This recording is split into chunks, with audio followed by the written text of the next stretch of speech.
Good morning everyone. हम आज बात करेंगे घर में इन्वर्टर की वायरिंग करना। एक ये स्विच बोर्ड है, इससे एक बल्ब को हम विद्युत बोर्ड की सप्लाई से चलाएंगे, पंखा, एक बल्ब और एक सॉकेट ये इन्वर्टर से चलाएंगे। इसके लिए वायरिंग करेंगे। ये डीपी है 16 एम्पियर की।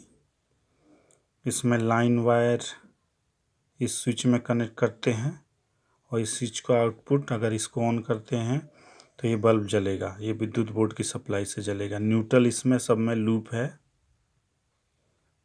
सॉकेट में आया सॉकेट, ये मेन न्यूट्रल सब में लूप है और इन्वर्टर के लिए भी यूज होगा।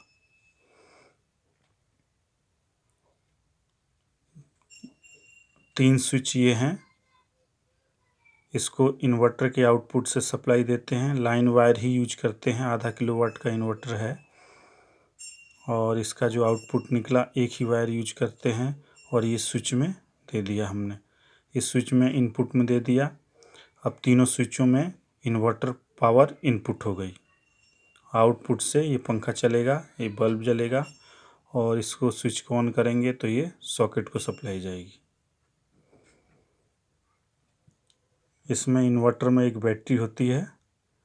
जब पावर सप्लाई जब पावर सप्लाई आती है विद्युत बोर्ड की तो इन्वर्टर में पावर सप्लाई इनपुट होती है और उसके बाद इसमें डीसी बनता है और डीसी आउटपुट निकाल के बैटरी को चार्ज करता है। जब पावर चली जाती है तो ये बैटरी इन्वर्टर को सप्लाई देता है और ये इन्वर्टर ऑपरेट होके आउटपुट सॉकेट से सप्लाई निकालता है और ये जो हमने कनेक्शन कर रखा है इन्वर्टर के लिए उसके स्विचों में सप्लाई चली जाती है और न्यूट्रल यही मिलेगा आपको।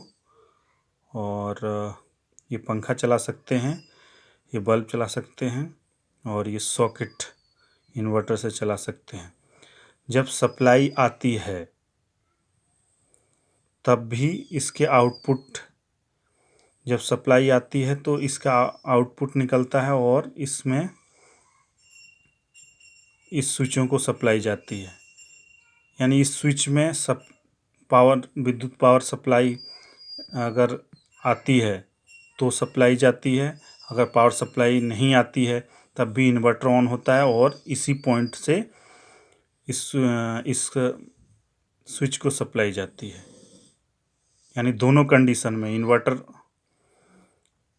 अगर पावर सप्लाई आ रही हो तब भी इस पॉइंट पे सप्लाई आएगी और अगर लाइट चली जाती है तो बैटरी से ये इन्वर्टर ऑपरेट होगा और आउटपुट इसी पॉइंट से निकलेगा और ये एक पंखा चला सकते हैं, एक बल्ब चला सकते हैं और एक सॉकेट चला सकते हैं।